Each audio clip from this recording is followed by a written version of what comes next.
Você já deve ter ouvido falar em filhos de criação, não é?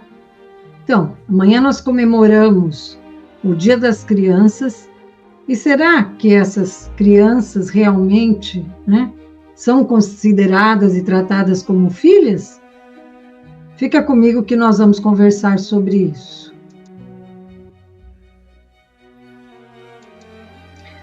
Para quem não me conhece, eu sou Ludmila de Moura, sou psicóloga, mãe por adoção. Estou aqui para falar da psicologia aplicada à adoção, tá? E o tema de hoje é não confundir filhos de criação com adoção, tá?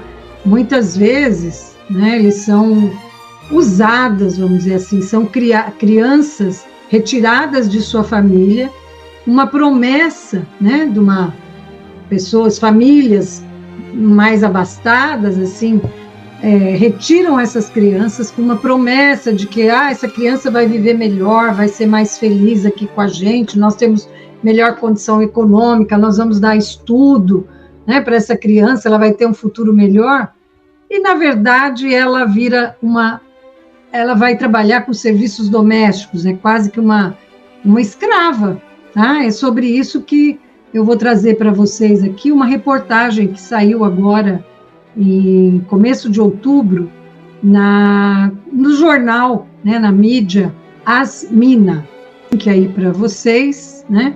Asmina é A-Z-Mina, tá? Então o título da reportagem é Filhas de Criação ou Escravizadas, né? Então é um trabalho doméstico infantil, o que é proibido no Brasil, né? Ele é disfarçado, como eu estava falando, de uma caridade, né? Eu vou fazer uma bondade para essa criança. E na maioria são meninas, né, que são vítimas dessa retirada da família, como então com uma promessa de viver, né, uma condição melhor, mas na verdade elas são colocadas em trabalhos domésticos, tá? Aqui na reportagem elas falam dá o exemplo de 3 casos, né? Da Luana, que quase morreu aí de exaustão, sendo explorada no trabalho doméstico na adolescência, a Leila, que foi também deixada numa casa de desconhecidos aos 15 anos de idade, servir também, né, em condições semelhantes à escravidão, e uma outra criança, a Josiane, que aos 7 anos foi também acolhida, né, entre aspas, por uma família, mas que desde os 7 anos, então, chegando nessa casa, ela tinha que lavar, varrer, dobrar, cuidar de outras crianças menores, né? Então, eu mesmo, na minha infância, conheci pessoas uma pessoa que vivia na casa de uns parentes meus, chamada, então, minha filha de criação, é como se fosse da família, tá? Mas, na verdade, elas vão para um trabalho pesado, às vezes nem vão para a escola, também não recebem nenhum salário, muitas vezes não podem nem sentar na cama, sentar na mesa, né, comer junto com os outros filhos, ficam lá naquele quartinho dos fundos da casa, né? E muitas até eram ou são, né, assediadas aí pelo patrão, infelizmente, trabalhando dia e noite, né, perdem a infância. Então, amanhã que nós estamos até comemorando o Dia das Crianças, que criança é essa, na verdade, né? E nós, enquanto sociedade, somos responsáveis pelo que acontece com as nossas crianças, né? Você que tem filhos aí, mesmo que não seja por adoção, ou por adoção, filhos biológicos, como é que nós vamos dar um futuro melhor para os nossos filhos, sendo que outras crianças estão aí abandonadas, estão realmente sendo violadas em seus direitos mínimos, né, de ser criada em sua própria família, tá? Então, é muito triste que isso ainda aconteça, tá? Principalmente aqui na reportagem elas falam do estado do Pará, onde isso ainda é muito frequente, né? Vou pegar alguns dados aqui, estatísticos, para estar trazendo para vocês. A reportagem fala, principalmente no Pará, onde isso acontece muito, né, com crianças indígenas, que são colocadas, então, em casas, né, de classe média ou classe alta, com a promessa de uma vida melhor e, infelizmente, é uma forma de trabalho doméstico disfarçado. Muitas vezes são crianças que perdem até a infância, né? Elas não são tratadas nem como crianças, são exploradas mesmo, né? Perdem a infância, dificilmente frequentam a escola e não brincam como outras crianças, né? Essas pesquisas estão num dos livros, né, da pesquisadora Danila Cal e Rosalie Brito. O livro chama Comunicação, Gênero e Trabalho Doméstico.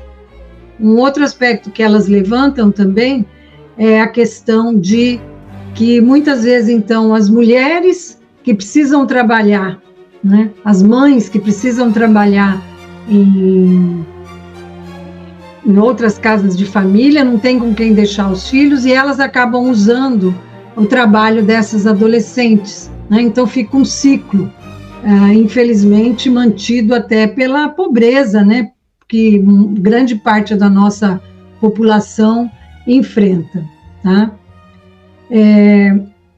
E elas levantam também o quanto que é uma questão de racial, né, que nós também já falamos, vamos falar em outros vídeos, até no aspecto da adoção, como isso é complicado, tá? É o pensamento colonial, então, né, de que pessoas negras nasceram para os trabalhos manuais, tá? Enquanto que, então, a mulher negra, né, nasceu para ser mucama, ama de leite, né, cozinheira, arrumadeira, lavadeira, costureira, tá? Como se isso fosse natural da mulher de cor negra, tá? Enquanto que o branco viveria para mandar, para gerenciar, para dominar. Então, essa é uma questão desde a descoberta do Brasil, mas que ainda está muito, muito grande, né? Muito presente ainda na nossa cultura e que precisa ser desmontado, né? Isso não é verdade, não é nada natural. Eu já falei em outros vídeos o quantos que muitos negros que foram escravizados eram, né, reis, príncipes lá na África, né?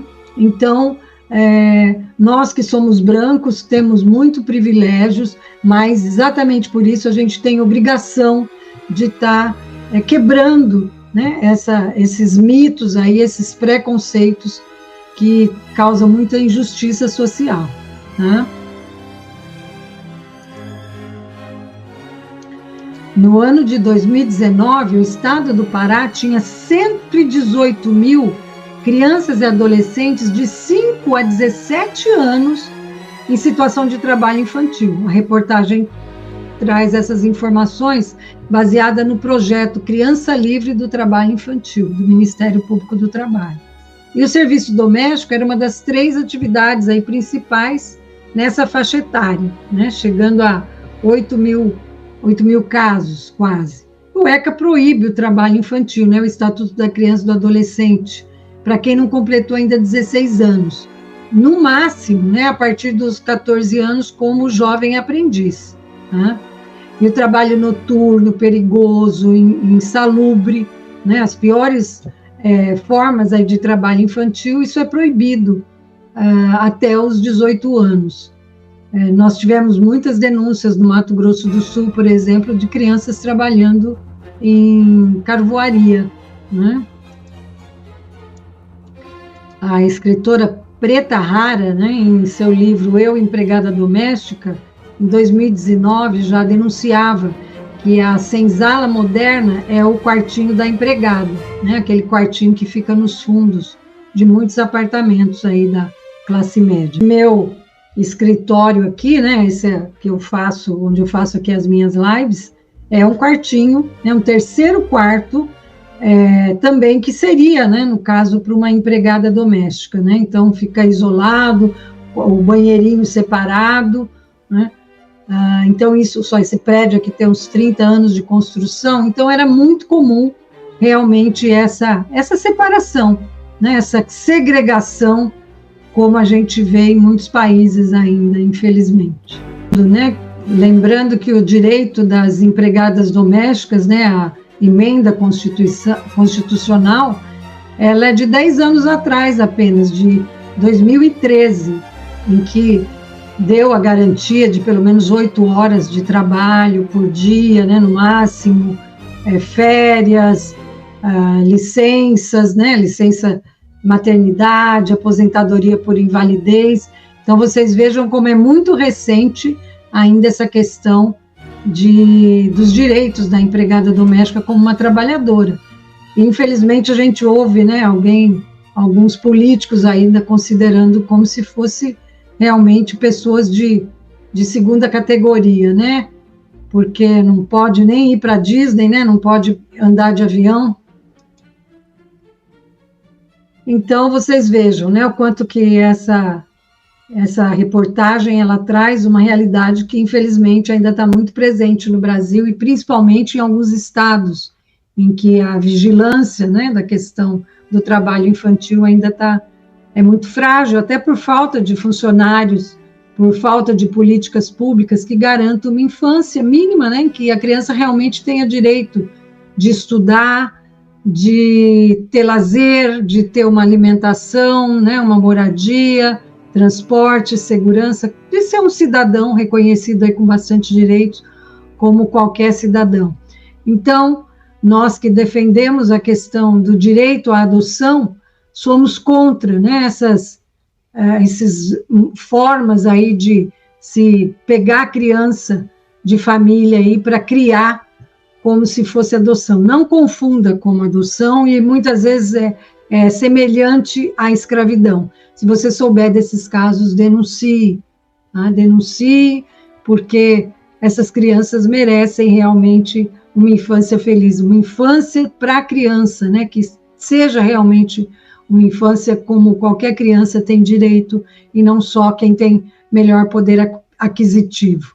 Então, você quiser, né, saber, conhecer mais sobre adoção, acompanhe aqui o meu canal e se inscreva, compartilhe, não confunda, filho de criação não é adoção. Adoção tem que ser feita, né, no fórum, de uma forma legal, segura, para sempre. Você que critica, né, essa questão de que mas é muito burocrático, é demorado, né? Não é demorado, né? Já falei, vou sempre repetir, nós temos quase 5 mil crianças esperando por uma família. Temos 32 mil pessoas esperando por uma criança ou adolescente. Então, se você abrir seu coração, você vai ter uma adoção bem rápida e vai ajudar, vai realmente fazer uma família feliz aí com uma criança, um adolescente que precisa, que está esperando por todo esse amor que você tem para dar. E compartilhe, né?